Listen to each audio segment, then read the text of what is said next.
मज़ा आया, बहुत मज़ा आया।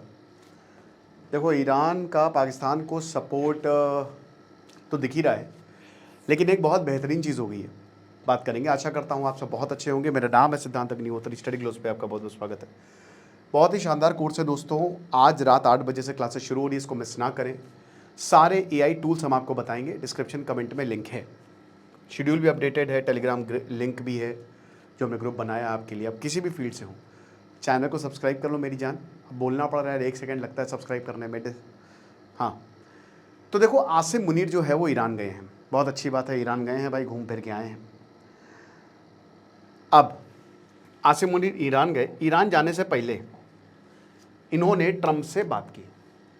तो डोनाल्ड ट्रंप ने फ़ोन किया मुनीर को, ओके, और उसके बाद मुनीर ने इनसे बात की। तो अब बात ये हो रही है कि डोनाल्ड ट्रंप ने आसिम मुनीर को अपना इन्वॉय बनाकर भेजा है कि जाओ बेटा, हमारा संदेश लेके जाओ और जल्दी से ईरान से कहो कि लड़ाई माफ़ करो, वो लड़ाई बंद करे, स्ट्रेट ऑफ हॉर्मुज़ को खोले। तो यानी कि ऑफिशियली इनको डोनाल्ड ट्रंप का मैसेंजर बनाया है।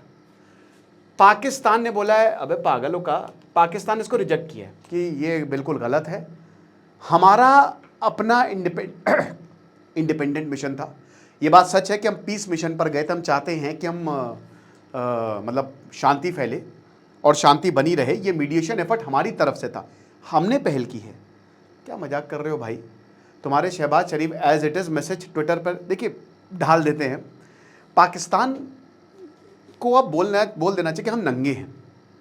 कल मेरा दोस्त पूछ रहा था मुझसे कि आखिरकार पाकिस्तान को देश सपोर्ट क्यों कर रहा है। मैंने कहा कि भाई 2 ही रीज़न है, एक तो ज्योग्राफी और दूसरा वो अपने आप को बेच रहा है। एक और खबर बताता हूँ, चाहेंगे तो मैं उस पर भी अलग लेक्चर ले लूँगा। अभी आपको पता है कि पाकिस्तान और इंग्लैंड का टेस्ट मैच चल रहा है। दूसरा टेस्ट मैच है, पहले में तो बहुत बुरी तरह हारे। किंग बाबर जो हैं, बकरी मैन नहीं खेल रहे, बकरी मैन नहीं, अच्छा रिजवान खेल रहा है। एथर्टन का एक इंटरव्यू आया और उसमें इमरान खान को लेकर उसने चिंता जता दी। इंग्लैंड का क्रिकेट प्लेयर है, कमेंटेटर है, और डिस्कशन हो गया उस पर। अब सुनील गावस्कर, कपिल देव तो रोने लगे थे भैया इमरान खान का नाम सुन के, क्योंकि हालात बहुत ख़राब है। पाकिस्तान ने कहा कि हम टेस्ट मैच नहीं खेलेंगे। सेकेंड टेस्ट जो हो रहा है ना, शायद पाकिस्तान अब खेले ना खेले पता नहीं। बोला कि माफ़ी मांगो। PCB का जो चीफ है मोहसिन नकवी, वही ट्रॉफी चोर, वो ट्रॉफी चोर जो है वो साला भी तो है आसिम मुनीर का। आपको पता है कि नहीं? आसिम मुनीर की बहन की शादी ना करे जनाब, मोहसिन नकवी से हुई है। तो भाई PCB को मिर्ची लग गई कि ऐसे कैसे बोल दिया। तो जब आप एक सिटिंग PM, मतलब जो ही वॉज सिटिंग PM, वो प्रॉपर एक प्रधानमंत्री था, उसको जेल में डाल दिया तुमने। और उसके बाद तुम कह रहे हो कि मतलब पहले वो क्रिकेट प्लेयर था इतना बड़ा और उसको तुमने उठा के जेल में डाल दिया। तुमको क्या लगता है, तुमको मजा? पाकिस्तान को मतलब ये इनकी हिम्मत भी कैसे होती है कि अमन चैन की बात कर रहे हैं, या ये बोर्ड ये कैसे आरोप लगा लेते हैं? दमिश बेशरम, एकदम बेच के खा गए ये सब, सारी इज्जत ये इन्होंने बेच दी है। ये कोई ऐसा देश जहां पे आतंकवादी मिल रहे हैं, ओसामा भी वो कह रहे हैं कि हम आतंकवादी से हमारा कोई रिश्ता नहीं, आतंकवाद से। और सबसे बड़ी बात, दुनिया भी कुछ नहीं बोलती, वही बेच रहा है, मुजरा कर रहा है पाकिस्तान सबके सामने। तो अब ईरान की बात करें तो अब पाकिस्तान बताया जा रहा है कि ये कोई कॉन्फिडेंशियल प्रपोजल लेके गए थे। क्या मक्का पैक्ट का प्रपोजल था? लेकिन हाईली डाउटफुल। मैंने बताया था कि ये किस पे लेक्चर लिया था। एक्चुअली ये बोला गया था एक एक्सपर्ट द्वारा कि ईरान मक्का पैक्ट ज्वाइन कर सकता है, बट ये नामुमकिन है, ये नहीं होने वाला। तो बताया जा रहा है कि कॉन्फिडेंशियल प्रपोजल लेके गए आसिम मुनीर और 1 दिन के अंदर वापस आ गए। 1 दिन, ये ज्यादा लंबे समय तक चलनी थी, 1 दिन के अंदर भागे ऐसे। और मिले किससे? मसूद पज़ेश्कियान, यानी कि ये मुताबा खामेनी से मिले भी नहीं। समझ रहे हो? अब बताया जा रहा है कि जो ये प्रपोजल ईरान के पास लेकर गए थे, ईरान ने उसको रिजेक्ट कर दी, उसकी बत्ती बना दी, बोला कि दोबारा दिखना नहीं। ऐसे तो नहीं बोला होगा, लेकिन रिजेक्ट कर दिया कि इसको हम बिल्कुल भी नहीं मानेंगे। अब इसमें क्या था?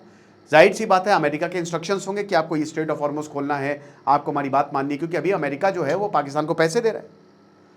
अब सबसे बड़ी बात, 1 दिन में लौटे क्यों पता नहीं। पाकिस्तान का जो मिलिट्री स्टेटमेंट है उसके तहत कॉन्फ्लिक्ट को ना बढ़ाना था, कि कॉन्फ्लिक्ट ना बढ़े, स्ट्रेट ऑफ हॉर्मुज़ को खोलना था। कॉन्फ्लिक्ट की जल्दी समाप्ति थी, नेगोशिएटेड सेटलमेंट और रीजनल पीस, ये पाकिस्तान कह रहे हैं। बट एक्चुअल में क्या बात थी, नोबडी नोज। और जाहिर सी बात है कि डोनाल्ड ट्रंप का स्टेटमेंट नहीं तो कुछ मक्का पैक्ट का होगा, आप समझ रहे हैं। लेकिन सबसे बड़ा डिप्लोमेटिक सेटबैक यही था कि सुप्रीम लीडर से वो नहीं मिले, मुताबा खामिनी नहीं आए आसिम मुनीर से मिलने के लिए, और पाकिस्तान ने इस बात को हाईलाइट नहीं किया। ये बहुत बड़ी बेइज्जती है, आप समझ रहे हो। इस्लामाबाद एकॉर्ड्स नाम तो इन्होंने दे दिया है, लेकिन कोई इनसे मिल नहीं रहा है। ओमान का भी एक बड़ा एंगल है, क्योंकि ओमान और ईरान जो है आपस में बात कर रहे हैं कि भाई रूट तेरा ये वाला होगा, मेरा ये वाला होगा, और उधर अमेरिका कह रहे हैं कि हरमोस अब हमारी टेरिटरी हो गया, भूल जाओ। हालांकि अभी तो युद्ध रुका हुआ है, बट फिर भी दिक्कत तो है। अब बवाल कब मच गया? बवाल तब मच गया जब ईरान की मीडिया ने, देखिए जो ईरान की मीडिया है वो तो सच बोलेगी। ईरान की मीडिया स्टेट कंट्रोल्ड है, इंडिपेंडेंट मीडिया नहीं है, यानी कि जो उनकी सरकार या मिलिट्री सोचती है वो बताते हैं। तो ईरान की मीडिया ने क्या बोला? ईरान की मीडिया ने बोला कि गैमलर्स हैंड रिवील्ड टू ईरान। समझ रहे हो, यानी कि जो जुआरी का हाथ, जुआरी के हाथ में क्या है, अब वो ईरान को पता चला। यानी कि ईरान ने साफ कर दिया कि पाकिस्तान जो है, आसिम मुनीर जो है, वो अमेरिका की कठपुतली है। समझ रहे हैं? और अमेरिका ने इसको भेजा है। तो ये आर्टिकल साफ साफ बता रहा है कि पाकिस्तान, ये मैसेंजर था आसिम मुनीर अमेरिका का, कल ही खोल के रख दी। इनडायरेक्ट चैनल पाकिस्तान को बनाया वॉशिंगटन ने, और पाकिस्तान इसको रिजेक्ट कर रहा है। तो इसमें पाकिस्तान की स्थिति काफ़ी कमज़ोर भी दिखी, है ना। पाकिस्तान को लेकर काफ़ी चर्चाएं भी हुई। अब क्या मुनीर ट्रंप का आदमी बन के रह गए? बिल्कुल ऑफिशियली तो यस, अनऑफिशियली नहीं। मतलब अनऑफिशियली यस, सॉरी उल्टा बोल दिया, ऑफिशियली नहीं। क्योंकि डोनाल्ड ट्रंप ने यात्रा से पहले बात की थी और सब समझा के भेजा था कि तुमको ये बोलना है, और आपको पता है कि डोनाल्ड ट्रंप कैसे हैं। तो ये चीज़ है। पाकिस्तान को पता है कि अगर ईरान में अनस्टेबिलिटी फैलेगी तो हमारे बॉर्डर पर भी अनस्टेबिलिटी फैलेगी। कुछ भी करके हमको पीस, मतलब अमन चैन यहाँ पे चाहिए। Energy prices, inflation record high पे पहुँच गया पाकिस्तान में, और फिर आपको पता है कि डिक्टेटरशिप की भी तैयारी चल रही है। बहुत कुछ हो रहा है। बाकी आपको क्या लगता है, आप मुझे कमेंट बॉक्स में ज़रूर बताइएगा। आज क्लास होगी 8 बजे से, आइए, मज़ा आएगी। Thank you so much.